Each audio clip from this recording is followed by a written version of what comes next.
les digo la verdad, ese juicio caerá, presten atención a esto, ese juicio caerá sobre esta misma generación. Téngalo presente en su mente, porque eso hablaremos en la segunda parte. Ese juicio cayó en esa misma generación. Eso que estaba hablando Jesús lo complementa el capítulo siguiente, de esa misma generación. Y aquí es donde Jesús se conmueve hasta lo más lo más profundo de su ser. Jesús llora por Jerusalén. Oh Jerusalén, oh Jerusalén, la ciudad que mata a los profetas y apedrea a los mensajeros de Dios. ¿Cuántas veces quise juntar a sus hijos, como la gallina protege a sus polluelos debajo de sus alas? Pero no me dejaste. Y ahora mira, tu casa es abandonada y desolada. Desolada. Desolada. No volverán a verme más hasta, hay un hasta, que digas, bendiciones al que viene en el nombre del Señor. Este capítulo es la antesala a Mateo 24. Jesús se está despidiendo de este pueblo. Jesús se está despidiendo del pueblo que le escupió en la cara.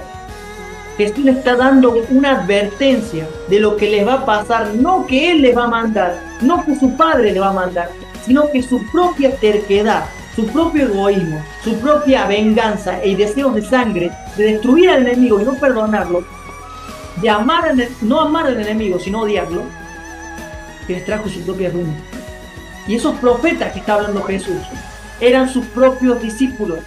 Sus apóstoles fueron esos profetas que luego ellos crucificaron y que latigaron en las sinagogas. Esos eran los que tenían la misma actitud que Jeremías, Ezequiel, Daniel y otros profetas valientes que hablaron en nombre del Padre. Ellos respondieron. Jesús le está preguntando a ellos, los fariseos religiosos, de que ¿qué va a hacer el dueño o el padre del hijo que mataron? Ellos respondieron porque tenían una falsa imagen del dueño, una falsa imagen del padre. Como el padre quiere cobrar venganza por la muerte de su hijo, lo mato. Pero Jesús nunca quiso decir eso. Y ellos dijeron, qué terrible que suceda esto. ¿Por qué? Porque ellos iban a dejar de ser la nación escogida, iban a ser olvidados por las demás naciones, por lo que pasaría en la calamidad del año 70. Entonces ahí nos damos cuenta de que Jesús hasta en las parábolas quería salvarlos de su orgullo, que los iba a llevar a su ruina.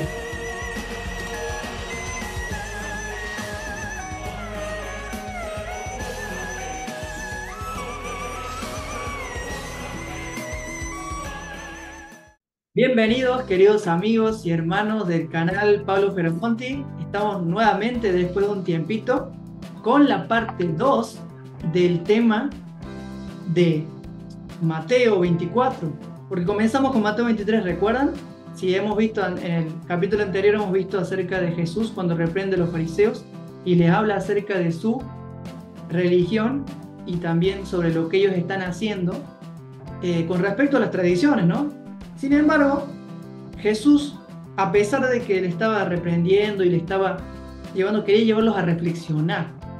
Y por esas razones que ahora vamos a ver cómo termina esta historia, cómo termina estas últimas palabras que Jesús deja a este pueblo, para que pueda tener algunas pistas, para que se pueda, de alguna manera, poder, Él pueda ayudarlos a que puedan salir su mentalidad, cambiar su mentalidad, ¿no es cierto? Queremos comenzar, como siempre tenemos la costumbre, queremos comenzar con una pequeña oración para hacer este estudio. Gracias, Papito, por darnos la oportunidad de estar aquí, de poder compartir información útil e importante para poder ayudarnos a desconstruir, a poder construir la fe y también sacarnos todo tipo de alarmismo, todo tipo de de prejuicio y también abrir nuestra mentalidad. Gracias por ello, en el nombre de Jesús. Amén. Muy bien, el tema se llama Mateo 24. ¿Predice el fin del mundo? Parte 2. Esto nos viene a la mente muchas veces cuando hablamos de Mateo 24. A lo largo de la historia del cristianismo, se ha llegado a crear teorías que vienen con sus inicios en la Edad Media. ¿Qué tipo de teorías? Teorías alarmistas, teorías escatológicas, que nos llevan a ver los eventos finales de la historia de la humanidad. Sin embargo, estas mismas teorías han generado controversia, han generado polémica y han generado miedo, ansiedad y angustia a muchos de los creyentes, a muchos de los hermanos que son cristianos. ¿Y por qué digo eso? Fíjense, la mayoría de los cristianos que hablan acerca de las señales de la venida de Cristo, del fin del mundo, viven angustiados, viven preocupados y viven con ansiedad. Esto mismo nos lleva a un problema. Y el problema es el siguiente, que quizás nos ha faltado información o no hemos considerado alguna información del pasado que nos puede ayudar a que nosotros podamos ver de otro panorama. Por ejemplo, ¿sabían que como que Jesús de Nazaret era judío, él tenía que utilizar tipo de modismos judíos o hebreos, dialectos, incluso la hipérbole, que era la exageración con respecto a algo o algún evento, y es algo que no tenemos en cuenta quizás al analizar este tipo de profecías. Estas mismas teorías condujeron a proponer o afirmar que los eventos del sermón de la montaña se aplican al futuro y que tienen doble cumplimiento. ¿Cuántas veces hemos escuchado eso, no? Sin embargo, voy a proponerles en esta presentación una perspectiva desde la historia y desde otro ángulo, utilizando no solamente el Mateo 24, sino las demás referencias que están en Marcos y Lucas, para que podamos profundizar un poco más de dicho evento. ¿Bien? Antes de comenzar, debemos tener en cuenta algunos puntos importantes que nos ayudarán a comprender mejor esta profecía de Jesús que tuvo con respecto a ello. Pero antes, quiero comenzar con un versículo que se encuentra en Lucas, que luego lo vamos a volver a leer, Lucas 19, 41 y 44. En Lucas 19, 41 y 44, antes de predecir lo que son los eventos de esta catástrofe que iba a vivir el pueblo judío, Jesús dijo algo muy interesante. Y con eso queremos que nos introduzcamos al tema y luego vamos analizando los puntos que le acabo de decir. Que me acompañen ahí en su casa con su Biblia. Repito, Lucas 19, 41 al 44. Al acercarse Jesús a Jerusalén, Jesús vio la ciudad delante de él y comenzó a llorar, diciendo, ¿cómo quisiera que hoy supieras lo que toca a tu paz? En todos los pueblos entendieran el camino de la paz, pero ahora es demasiado tarde y la paz está oculta a tus ojos. No pasará mucho tiempo antes de que tus enemigos construyan murallas que te rodeen y te encierren por todos lados. Te aplastarán contra el suelo y a tus hijos contigo. Tus enemigos no dejarán una sola piedra en su lugar, porque no reconociste cuando vino el tiempo de tu visitación. Aquí vemos el panorama de que Jesús está triste, se está despidiendo de este pueblo terco y religioso de su época, de que lo llevó a un punto de desgarrar su corazón, de decir lo que iba a venir, decirle de esa manera, y lo vamos a ver en esta historia que se relata en Mateo 24. Pero antes, como le dije, vamos a ver algunos puntos importantes a destacar. Antes de abordar estos pasajes, debemos considerar los siguientes puntos importantes al estudiar tanto la Biblia o como cualquier evangelio. Contexto literario. Eso quiere decir el contexto de cómo fue escrito el Evangelio o el libro y qué tipo de dialectos o modismos se usó para relatar la dicha historia o este dicho evento, como la hipérbole, los modismos hebreos, los modismos acerca de juicio y demás elementos. Contexto histórico, qué es lo que estaba ocurriendo en ese momento en Jerusalén y sobre todo con los judíos, que estaban bajo el yugo romano, estaban siendo esclavos de un poder político romano. El otro contexto que nosotros vamos a ver es un contexto cultural, la cultura de esa época que los llevaba a lo que es también a la religión, ¿no es cierto? ¿Cuál es la cultura? ¿Cómo ellos se comunicaban? ¿Cómo ellos traspasaban la tradición oral o la tradición escrita de la Torá, de los profetas, de los salmos y demás? Entonces, esto nos tiene que decir algo muy importante. ¿Qué nos tiene que decir? De cómo entender la cultura hebrea, su forma de interpretar la Torá, los salmos y demás, y también cómo se comunicaban las dichas tradiciones en el pueblo hebreo. Contexto religioso, la religión de ellos era judía, o sea, hebrea. Y contexto lingüístico son la forma de expresarse que tenían en ese momento. El Evangelio de Mateo, por si muchos no lo saben, fue destinado para una audiencia judía, no gentil, sino una audiencia judía. O sea, bueno, como estábamos diciendo con respecto a eso, es de que Mateo fue escrito para una audiencia que no era cristiana gentil. O sea, eran judíos, eran personas que tenían una tradición, que tenían ciertos ritos, que tenían ciertas cosas que ellos hacían en sus rituales, en sus ceremonias, etc.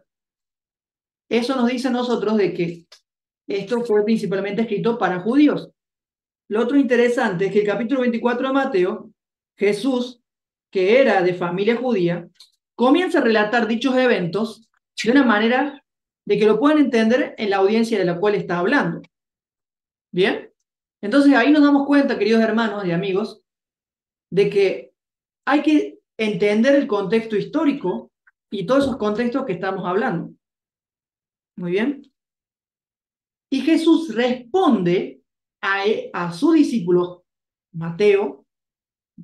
Santiago, Juan y Pedro, que le preguntaron sobre lo que vamos a leer a continuación. Cuando vayamos a leer el capítulo de Mateo, vamos a entrar en contexto de lo que estamos hablando. Así que no se preocupen por eso. Sus oyentes, para prepararse para dicho acontecimiento catastrófico para la nación de Israel, era necesario que prestaran atención a esta advertencia de Jesús. Al leer este capítulo, su lectura, me refiero a Mateo 24, su lectura debe ser acompañada con otros pasajes que describen los mismos acontecimientos o eventos. Esto es necesario para no generar ni fomentar miedo, alarmismo o instinto de persecución o aplicarlo a nuestro presente o al futuro. Eso quiere decir, demostraré en esta presentación que Mateo 24 no nos compete a nosotros como creyentes en Cristo en la edad actual o en la actualidad, sino que eran una advertencia para un pueblo que iba a ser sitiado por un enemigo en ese momento. Muy bien. Dicho esto, avanzamos. Vamos a leer Mateo 24. Mateo 24. Ustedes me acompañan ahí de su casa. Los versículos 1 al 3. Voy a leer Mateo, Marcos y Lucas, porque para entender a Mateo 24 debemos leer los otros evangelios que hablan del mismo evento. ¿Bien? Vamos allá. Mateo 24, versículos 1 al 3, y luego leer Marcos y Lucas. Cuando Jesús salía del terreno del templo, sus discípulos le señalaron los diversos edificios del templo. Pero él les respondió, ¿ven todos estos edificios? Les digo la verdad, serán demolidos por completo. No quedará ni una sola piedra sobre otra. Más tarde Jesús se sentó en el monte de los olivos. sus discípulos se le acercaron en privado y le dijeron, dinos, ¿cuándo sucederá todo esto y qué señal marcará tu regreso y del fin del mundo? Esto dice en Mateo 24. Ahora vamos a leer Marcos 13, 1 al 4. Marcos 13, 1 al 4, nos va a decir algo un poco parecido, pero Lucas es la clave para entender todo esto. Marcos capítulo 13, miren un poquito, casi llego. Marcos capítulo 13, versículos 1 al 4. Cuando Jesús salía del templo, puede ser un poco repetitivo, pero es necesario hacer esta lectura simultánea, tanto de Mateo, Marcos y Lucas, para comprender el contexto y comprender a qué se refería Jesús con su predicción. Cuando Jesús salía del templo ese día, uno de sus discípulos le dijeron, Maestro, mira estos magníficos edificios, observa los impresionantes piedras en los muros. Jesús respondió, si miran estos grandes edificios, pero serán demolidos por completo, no quedará ni una sola piedra sobre otra. Más tarde Jesús se sentó en el monte de los olivos, al otro lado del valle del templo. Pedro, Santiago y Juan, aquí nos dicen qué discípulos le preguntaron, y Andrés se le acercaron en privado y le preguntaron, dinos, ¿cuándo sucederán todo eso? ¿Qué señal nos indicará que esas cosas están por cumplirse? ¿Por qué Mateo dice, ¿y qué señal habrá de tu venida y el fin del mundo? Porque para Mateo, que era judío, el fin del mundo era que el templo sea destruido. Para los judíos, el hecho de que el templo sea destruido era una catástrofe mundial. O sea, era el fin de ellos como nación. Era el fin de la era judía. No el fin de nosotros, el fin del mundo de nosotros, 2023, 2024 o 2031, como dicen muchos predicadores alarmistas, sino el fin de la era judía en ese momento, para ellos era el fin del mundo. O sea que Mateo escribió para una audiencia judía y que para ellos la destrucción del templo era el final de todo. Terminó toda nuestra tradición, terminó la ley, terminó todo, porque todo eso estaba guardado dentro del templo. Pero lo interesante es que en Marcos dice algo diferente.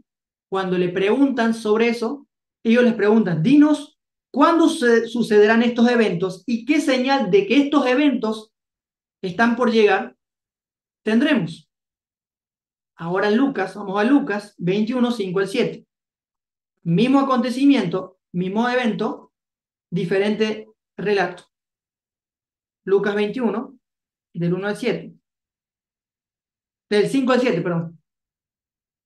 Algunos de sus discípulos comenzaron a hablar acerca del templo, con su majestuosa arquitectura de piedra y las decoraciones conmemorativas que adornaban las paredes. Pero Jesús les dijo, viene el tiempo cuando todo esto será demolido por completo. Todo esto será demolido por completo, no quedará ni una sola piedra sobre otra. Bien, acá Jesús está haciendo clave de que el templo sería destruido. El versículo 7. Maestro, le preguntaron, ¿cuándo sucederá todo esto?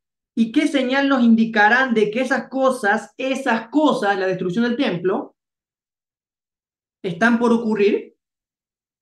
Y ahora viene la respuesta de Jesús en Mateo 24, Marcos 13 y Lucas 21. Vamos a volver a leer Mateo y así va a ser simultánea la lectura para que vayamos comprendiendo.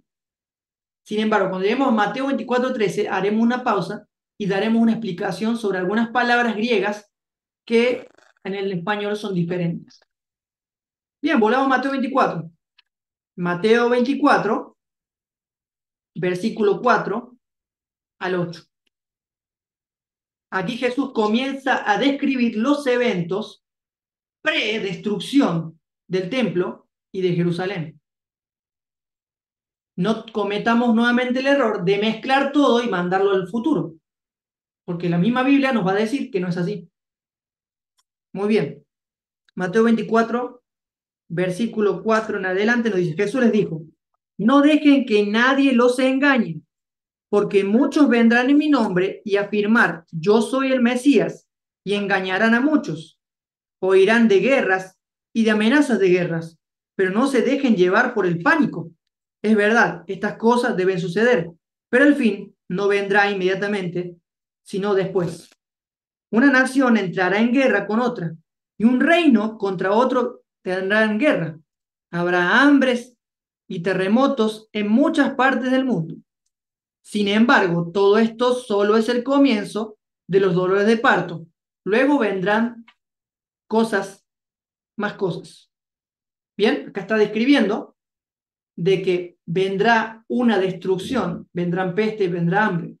Bueno, muchas veces gente lo pone en cartelones, en diapositivas de la Primera Guerra Mundial, la Segunda Guerra Mundial, pero no se está refiriendo a eso. Me tomé el atrevimiento de buscar un artículo que nos habla del historiador Flavio Josefo, que Flavio Josefo era una persona que era un historiador. El historiador Flavio Josefo era un historiador romano que nos da detalles sobre estos eventos de cuales Jesús está hablando, que lo voy a leer dentro de un poquito. Ténganme un poco de paciencia ahora. Vamos a volver a leer Marcos. Marcos 13, 4 al 8. En Marcos 13, 4 al 8, nos va a describir los mismos eventos que acaba de decir Jesús de una manera diferente relatados, ya que Marcos es posterior a Mateo. Mateo me escribió primero y Marcos después. O sea que Marcos es Juan Marcos, no se llamaba solamente Marcos, era Juan Marcos. Posiblemente era uno de los discípulos de Pablo, el apóstol, que tuvo un encuentro con Pablo, una amistad con Pablo y supo de estos eventos. Y también así Lucas recopiló información. En Lucas, cuando vayamos leyendo nuevamente Lucas, veremos que no está cronológicamente como Mateo y Marcos, sino que hay desvarío en la cronología, pero igual son los mismos eventos, relatados de manera diferente. Bien, Marcos 13, 4 al 8. Aquí vamos a ir a Marcos 13, 4 al 8. Me imagino que es la primera vez que estudian Mateo 24 de esta manera, porque para mí lo fue la primera vez que lo estudié de manera diferente que me lo enseñaron en la iglesia. Porque muchas veces se enfocan en un solo capítulo y no es así como se debe leer y estudiar la Biblia. Pero bueno, dejemos eso en el pasado y sigamos con el texto leyendo. Muy bien. Vamos a ver, perdón, ahora Marcos 13, 4 al 8, ¿no es cierto? Dice 5 al 8, perdón. Jesús les contestó, no dejen que nadie los engañe, porque muchos vendrán en mi nombre afirmando yo soy el Mesías, y engañarán a muchos. Y ustedes oirán de guerras, de amenazas de guerras, pero no se dejen llevar por el pánico. Es verdad, estas cosas deben suceder, pero el fin no vendrá inmediatamente, sino después. Una nación entrará en guerra con otra, y un reino contra otro reino. Habrá terremotos en muchas partes del mundo, y también hambres, pero eso es solo el comienzo de los dolores de parto, luego vendrá más. Aquí vemos que dice lo mismo, solamente que vamos a ver después que la palabra mundo no era realmente mundo, sino habrá terremotos en diversos lugares de la región de Israel. Interesante. Eso es algo que no te lo dice la Reina Valera 60, porque hay que buscar las traducciones que se asemejan más a lo que es el texto griego. ¿Bien? Y ahora vamos a ver lo que dice Lucas. Lucas 21, 8 al 10.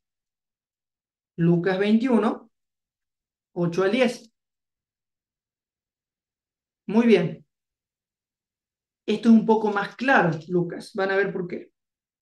Él les contestó, no dejen que nadie los engañe, porque muchos vendrán en mi nombre y afirmarán, yo soy el Mesías. Y dirán, el tiempo ha llegado.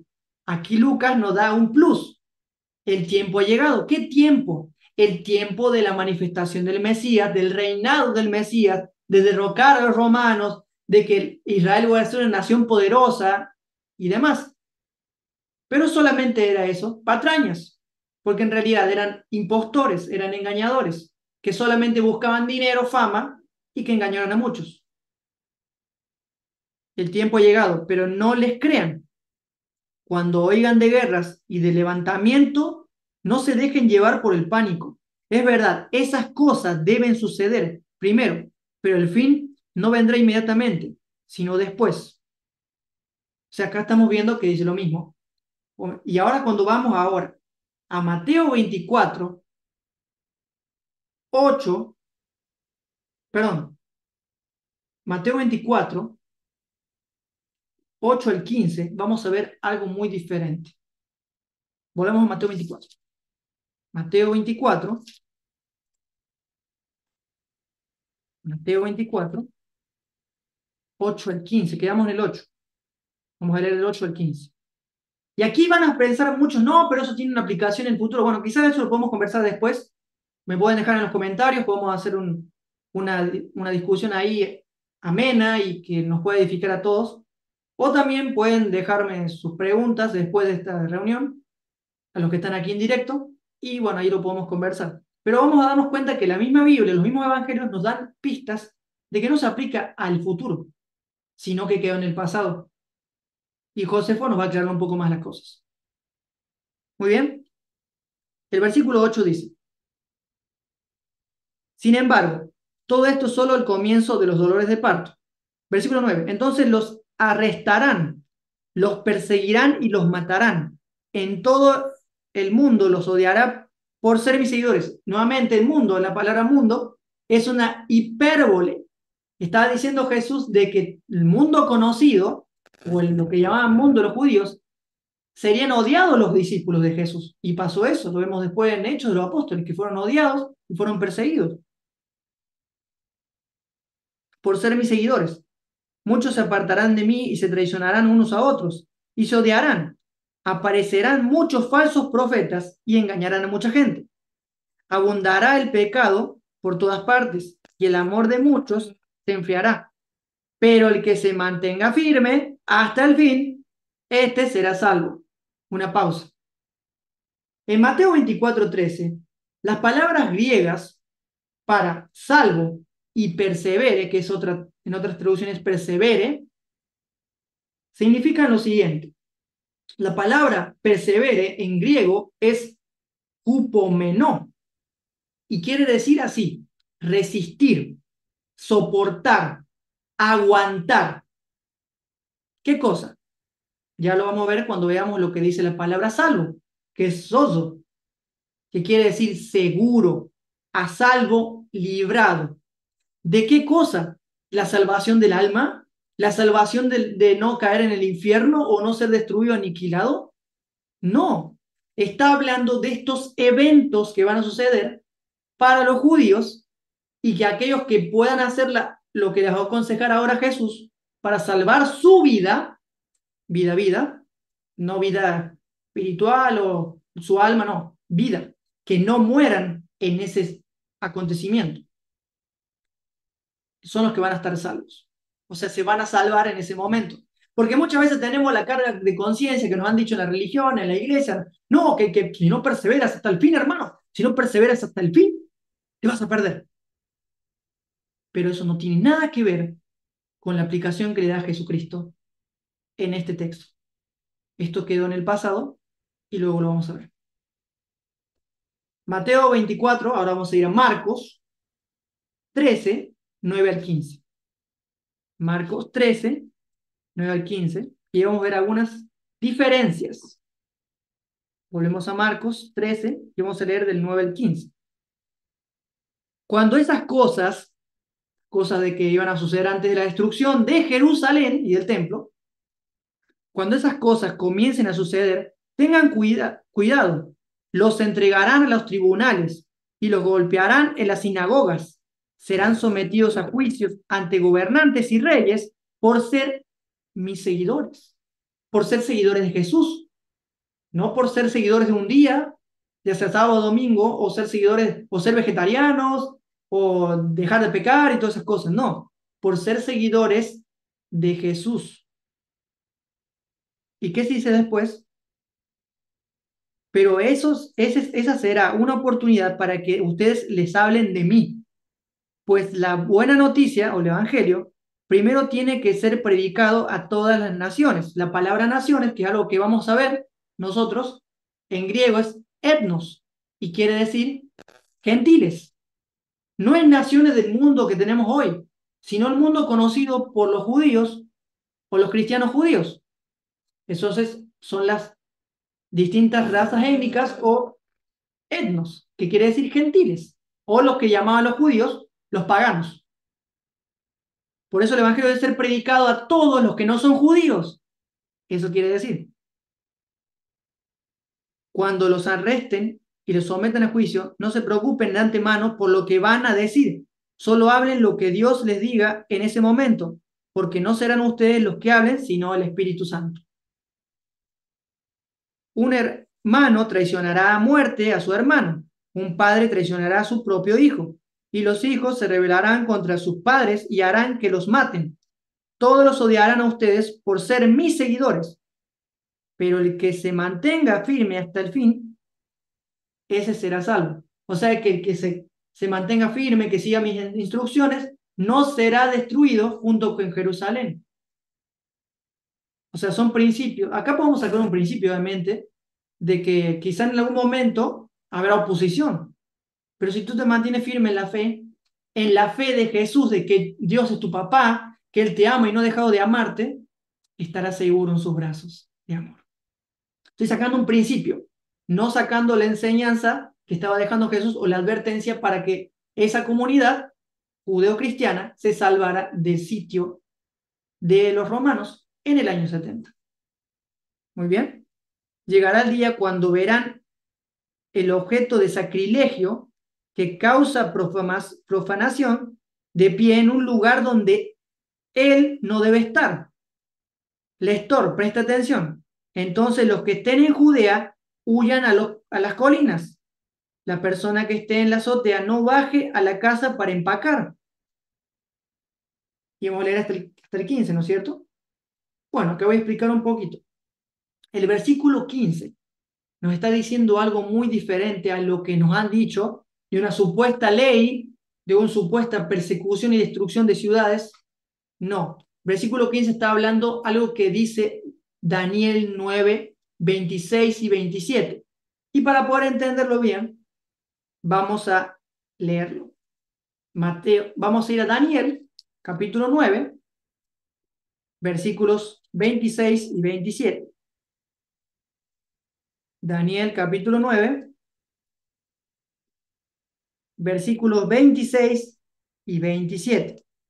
Después de este periodo de 70 semanas, 72, matarán al ungido, sin que parezca haber logrado nada, y surgirá un gobernante cuyos ejércitos destruirán la ciudad y el templo. ¿Quién era el ungido? El Mesías. ¿Quién murió en el año 31? Jesús. ¿Y qué pasará? Vendrá un gobernante cuyos ejércitos destruirán la ciudad y el templo. El fin llegará como una inundación, guerra y miseria que acarrea está decretada desde este momento hasta el fin del asedio. ¿No era ley dominical? ¿No era una destrucción de ciudades de hoy? No, era el asedio de los romanos. ¿Y cuál es la señal del sacrilegio o la abominación que causa desolación, que es la traducción correcta para la abominación desoladora de Mateo 24? Era la ave romana. Y los que no conocen ave romana, voy a dejar aquí, en este mismo video, va a aparecer en pantalla, la águila romana, que se puso en el momento en el que el general Tito sitió Jerusalén y entró, y ahí comenzó a ser destruida la ciudad. Ojo, los judíos se defendieron, hubo una guerra, hubo un asedio, pero también hubo defensa. Sin embargo, murieron todos en ese momento. Sin embargo, algo más, pero los que no murieron son los que escucharon las advertencias que Jesús dejó en estos textos y salvaron su vida. O sea, fueron salvos de este asedio. Pero bueno, nos adelantamos un poquito. Vamos a Lucas. En Lucas nos va a dar un poco más de pista y nos daremos cuenta que está hablando de la destrucción de Jerusalén. Lucas 21, versículo 10 al 20. Lucas 21, versículo 10 al 20. Después le voy a dar un bonus, que voy a leer Daniel 11:30 y Daniel 12, que también se aplica al siglo I. No se puede aplicar al futuro porque es torcer la escritura, torcer el pasaje y manipularlo, que es muchas religiones lamentablemente lo han hecho para generar alarmismo, miedo, que viene el fin, que todo lo demás, y que hay que prepararse, armar las maletas y todo lo demás. Hay que dejar de pecar y todo eso.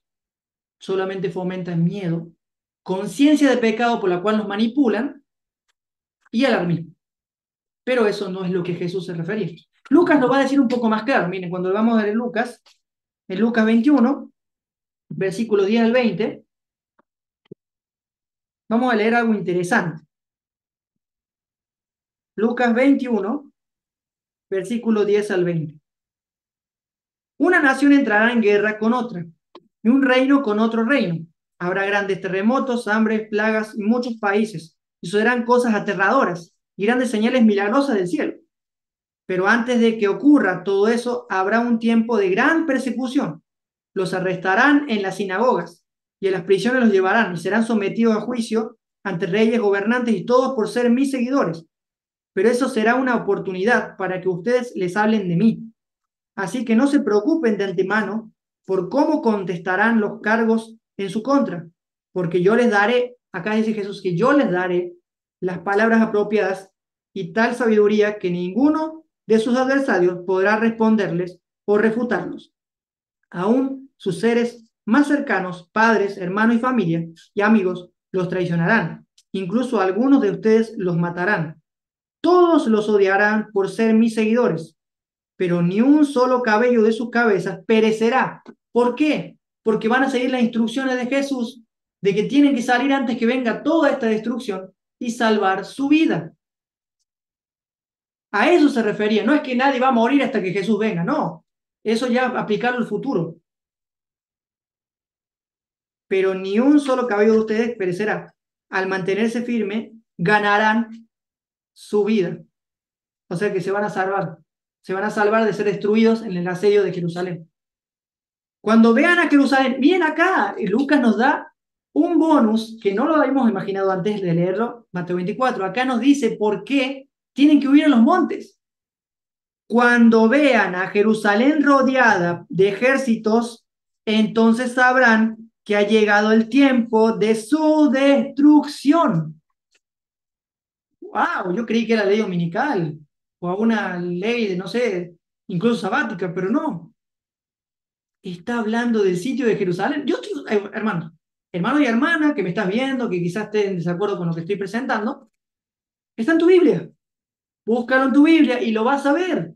Yo estoy leyendo la Biblia, no estoy usando nada extra bíblico todavía. Ahora voy a usar más adelante de este tema, voy a usar algunas declaraciones que hizo Josefo sobre este evento, pero solo para adornar, pero estoy usando la Biblia.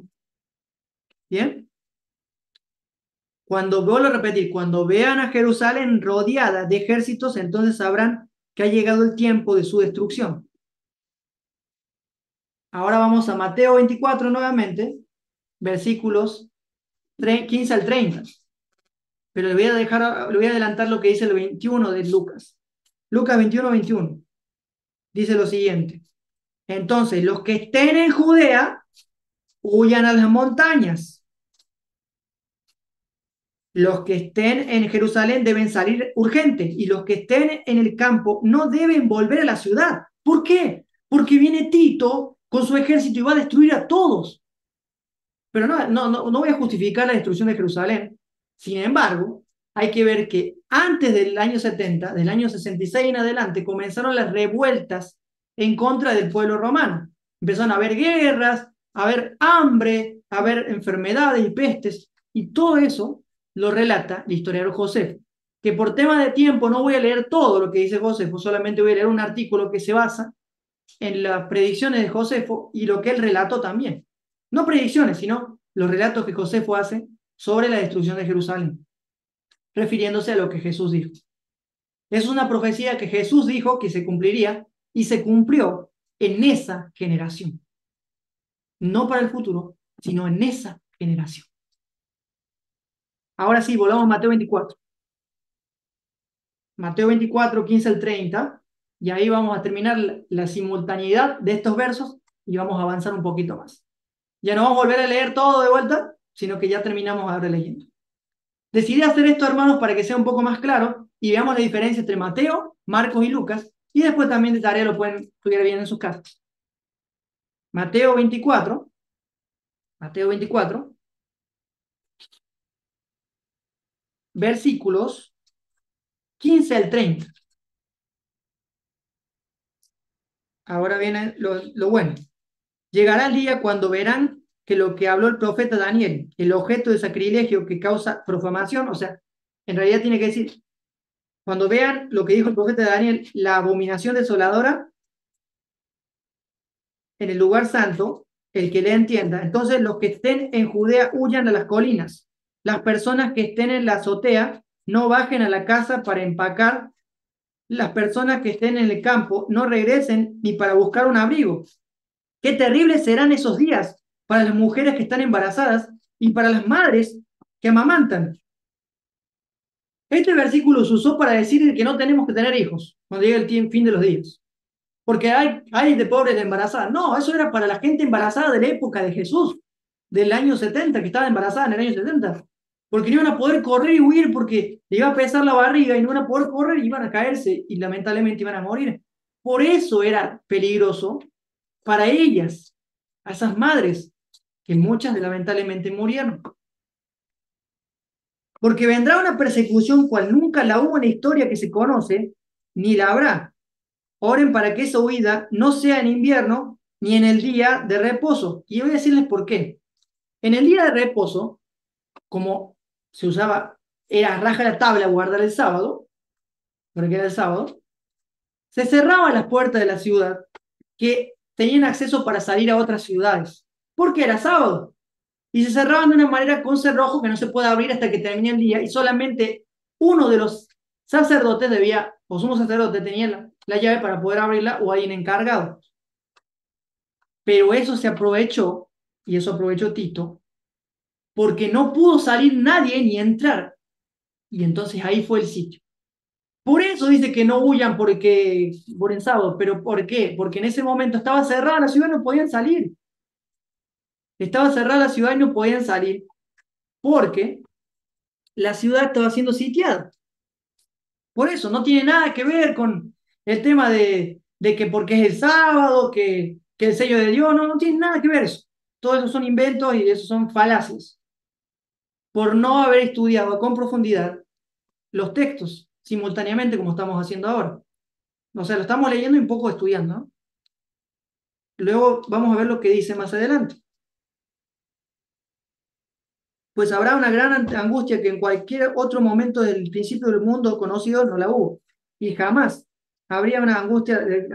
De hecho, a menos que se acortara en ese tiempo de calamidad, ni una sola persona sobreviviría, pero se acortarán por el bien de los elegidos de Dios.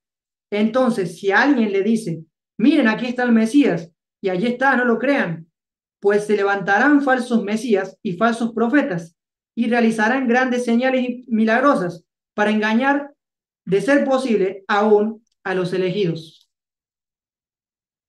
Miren, que les he advertido esto de antemano. Por lo tanto, si alguno les dice, miren, el Mesías está en el desierto, ni se molesten en buscarlo. O bien, si le dicen, miren, se esconde aquí, no lo crean, pues así como el relámpago destella en el oriente y brillante del occidente, será así la venida del Hijo del Hombre. Y ahora quiero explicar algo de la venida del Hijo del Hombre. La expresión Hijo del Hombre, que se relata aquí en Mateo 24, es una expresión hebrea. Es una expresión hebrea en la cual nosotros tenemos que darnos cuenta de que Jesús está hablando de un evento de juicio, así como también en el pasado decía Isaías que el Señor cabalga en un querubín o que el Señor viene a Egipto con su juicio y va a traer, son imágenes de hipérbole hebrea, exageración hebrea, hablando de momento de juicio. Por eso dicen que el Hijo del Hombre aparecerá como relámpago que sale del oriente y se pone en el occidente.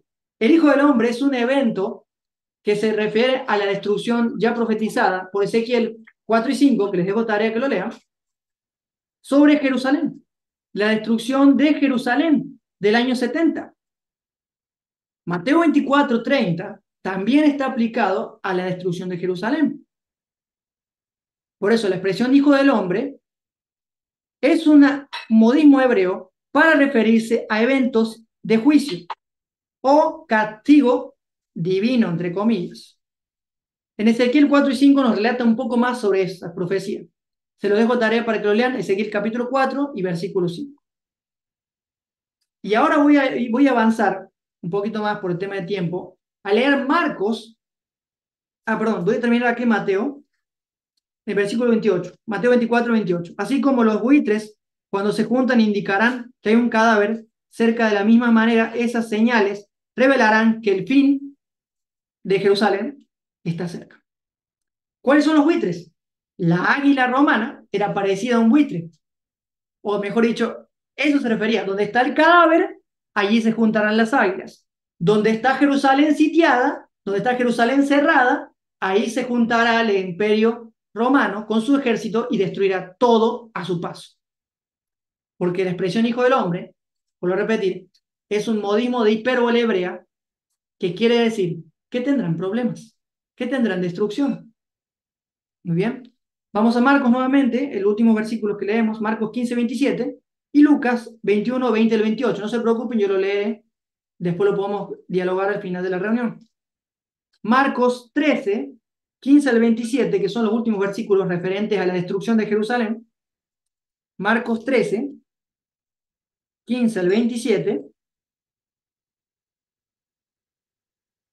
dice lo siguiente. A ver si lo encuentro por aquí. Ya. Llegará el día cuando vean el objeto de sacrilegio que causa profanación de pie en un lugar donde él no debe estar, el que le entiende. Entonces los que estén en Judea huyan a las colinas. Las personas que estén en la azotea, de que se vayan a las colinas y huyan a los montes y demás. Para ir avanzando un poquito más, no repito lo mismo que Mateo 24, sin embargo lo voy a leer, porque dice que no bajen a la casa para empacar. El que esté en el campo no regrese ni para buscar un abrigo. Qué terribles serán esos días para las mujeres embarazadas y para las madres que amamantan. Y oren para que la huida de ese invierno no sea el invierno ni el día de reposo, pues habrá más angustia de esos días que en cualquier otro momento desde que Dios creó el mundo. Bueno, es una exageración, nuevamente es un hipérbole. Eso es hipérbole, quiere decir que será algo que será tan catastrófico para el pueblo judío que lo contarán en sus anales, en sus registros, que será como una catástrofe de masiva expansión. Pero eso es un hipérbole, ¿no? No está diciendo que no habrá ninguna otra catástrofe como esa, no, hubo un montón después de que pasó eso, pero solamente se refiere a otra cosa. Muy bien. Así que, bueno, eso quería decirles, hermanos. Voy a avanzar un poquito al Marcos y terminar con Lucas, ¿no? Entonces, si alguno le dice, miren, aquí está el Mesías, o allí está, no lo crean, pues se levantarán falsos Mesías y falsos profetas, y realizarán señales y milagros para engañar a ser posible junto a los elegidos de Dios. Tengan cuidado, les he advertido esto de antemano. En ese tiempo, después de la angustia de esos días,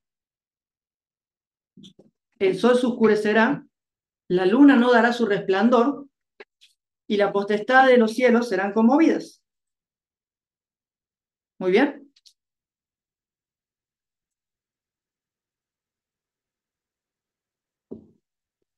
Perfecto.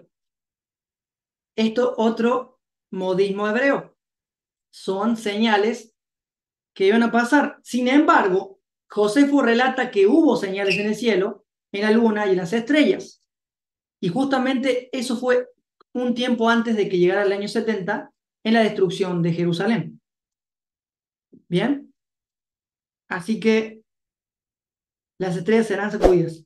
Entonces todos verán al Hijo del Hombre venir en las nubes del cielo con gran poder y gran gloria. Y él enviará a sus ángeles para que reúnan los elegidos de todas partes del mundo, desde el extremo del lejano de la tierra y del cielo.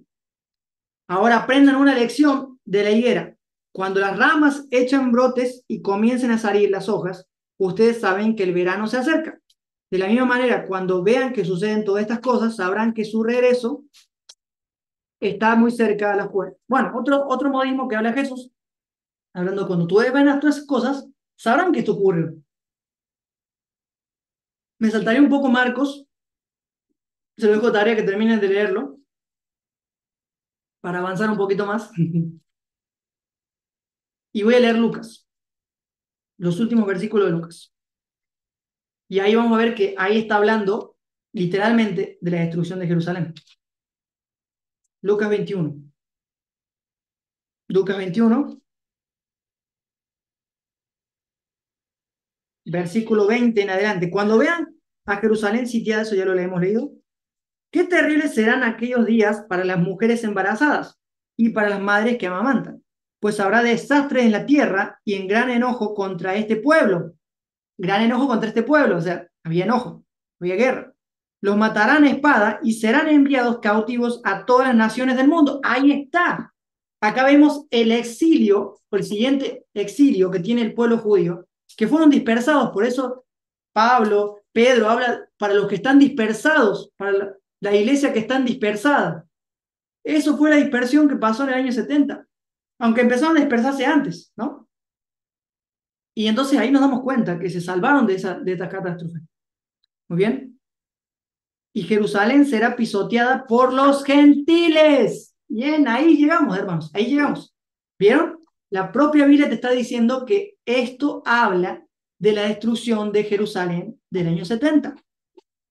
Y habrá señales extrañas en el sol, en la luna y en las estrellas. Y aquí en la tierra, las naciones del mundo estarán en caos, perplejas por los mares rugientes, los mares extraños. La marea extraña, la gente quedará aterrada de lo que verá sobre la tierra, porque los poderes de los cielos se harán sacudidos. Entonces, todos verán al Hijo del Hombre, verán que se acerca la destrucción de Jerusalén, venir en nube con poder y gran gloria. Por lo tanto, cuando todas estas cosas comiencen a suceder, pónganse de pie y levanten las manos, porque la salvación está cerca. ¿Por qué? Termina el sitio de Jerusalén, termina el 70, termina toda esta destrucción, ya están a salvo, los cristianos ya están a salvo. Ya no hay conflicto con Roma, porque ya han pasado de la era judía a la era de los gentiles. Ha terminado la era judía. Por eso Jesús dice, no pasará, también dice Mateo 24, no pasará esta generación sin que todo esto sea cumplido.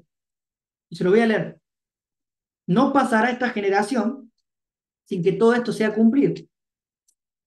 No pasará, recuerden las palabras de Jesús.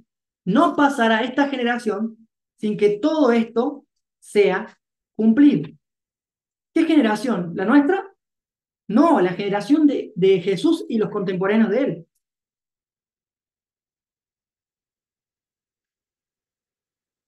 Dice también en el versículo 33, de la misma manera, cuando vean que sucedan todas estas cosas, sabrán que su regreso está muy cerca de las puertas.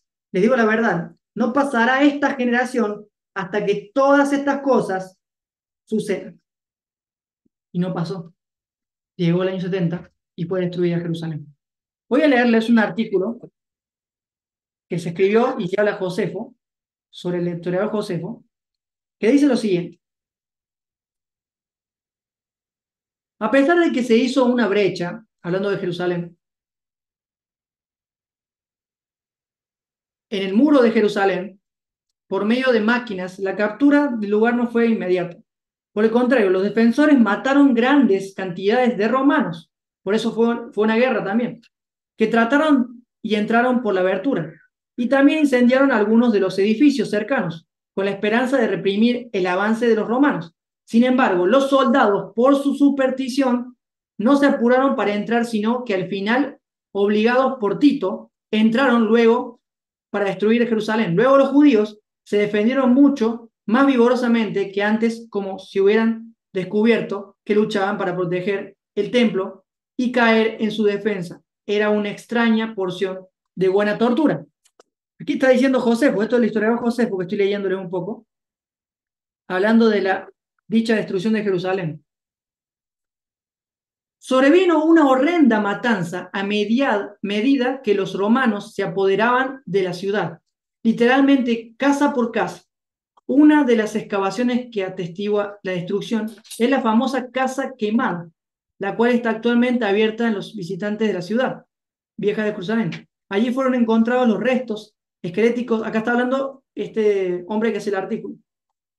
Y voy a leer lo que dice Josefo. A pesar de que la determinante resistencia de los defensores judíos, estoy citando a Josefo, Tito, el general Tito, lentamente logró llegar al monte del templo. En ese momento hubo un duelo a muerte y finalmente, 5 meses después del comienzo del ataque de los romanos, Tito ordenó que el segundo templo fuese arrasado por completo, y aquel día era el 9 de abril del mismo día en que había sido destruido el primer templo. ¿Casualidad? No, fue profetizado en el Antiguo Testamento y por Jesús también. La población estaba apostada abajo en el patio. Los sabios estaban en los escalones y los sacerdotes estaban en el santuario mismo. Y a pesar de que eran tan solo un pequeño puñado de luchadores, luchaban contra de una fuerza muy superior. No fueron conquistados hasta que parte del templo fue incendiado. Entonces encontraron su muerte de buena gana, y algunos arrojándose a las lanzas de los romanos, otros acribillándose los unos a los otros, y otros tomando sus propias vidas, y otros saliendo hacia las llamas. A todos fueron pereciendo uno por uno. Particularmente a ellos, que lejos de ser una destrucción, morir junto con el templo, era una victoria, una salvación y una felicidad. O sea que estaban aferrados a su tradición y prefirieron morir con el templo. Mientras la casa sagrada del templo estaba en llamas, todo lo que estuviera a la mano fue saqueado. 10.000 de los que fueron atrapados fueron asesinados. Tampoco hubo una compasión por ninguna edad, ni los niños ni los viejos. Y los sacerdotes, todos fueron asesinados por igual. La llama también fue transportada a un buen trecho e hizo un eco junto a los quejidos de quienes fueron asesinados. Uno hubiera perizado de toda la ciudad, pensado en toda la ciudad, estaba en llamas. Uno no se puede imaginar nada más grande ni temible que este ruido. Aquí Josefo está hablando de una destrucción catastrófica para los judíos. Y fue algo que fue terrible. No hay periodo de tiempo en el tiempo que refleje más de cerca lo que está pasando hoy en días en Israel. Está hablando acá el que hace el artículo. En Israel y el pueblo judío a nivel global. Todavía seguimos viviendo las consecuencias de la destrucción del segundo templo, tanto en el plano espiritual como en el físico. Los problemas que tuvimos en este entonces son los mismos probablemente que tenemos ahora. Entonces aquí quería leer un poquito de la destrucción de Jerusalén. Les recomiendo leer la bibliografía de Josefo para aventurizar un poco más del tema. Y voy a leer Daniel 9, Daniel 11, perdón, 11:30 y Daniel 12, refiriéndose también a lo que es la destrucción de Jerusalén. Daniel 11:30 nos dice lo siguiente. Daniel 11:30. Muy bien. Dice así.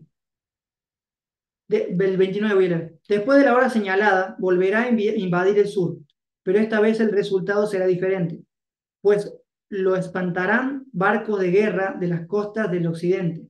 Se retirarán y volverán a un territorio. Sin embargo, descargará su enojo contra el pueblo del pacto sagrado y premiará a los que abandonen el pacto.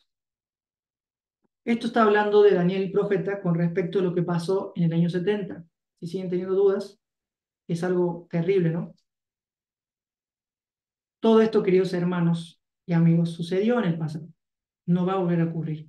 Ezequiel 4 y 5 hablan de ese asedio, de esa destrucción. Y que dejé Mateo 24:14 para el final. Y será predicado este evangelio por testimonio a todo el mundo y todas las naciones, y entonces vendrá el fin. Mateo 24 debe ser traducido de esta manera. A todo el mundo o en todo el mundo debe ser traducido como a todos los grupos étnicos de la época. La palabra naciones en griego, como dije, es etnos, y quieren decir gentiles. Pregunta, ¿fue predicado el Evangelio de Jesús en esa época? ¿Antes del fin de la era judía? Sí, fue predicado. Pero quiero terminar con una invitación. Ya hemos dado evidencias de que fue en el año 70. Mateo 24, la pregunta que nos hacemos al final. Mateo 24, ¿predice el fin del mundo? Sí y no. ¿Y por qué diría sí? Sí, predijo el fin del mundo judío como nación. Se les vino el mundo abajo y fue destruida, tristemente, el año 70. Nuestros pobres hermanos judíos fueron masacrados en Jerusalén por Tito el Romano. Llegó la furia de la bestia de Roma y Nerón, que estaba a la cabeza. Quiero terminar con lo siguiente. Las últimas palabras de Jesús para sus discípulos de la época y hoy. Hechos 1:8. Y esta es mi invitación al terminar esta temática. Se hizo un poquito largo, pero espero que haya sido edificante. Voy a terminar con lo siguiente. Palabras de Jesús. Hechos 1:8.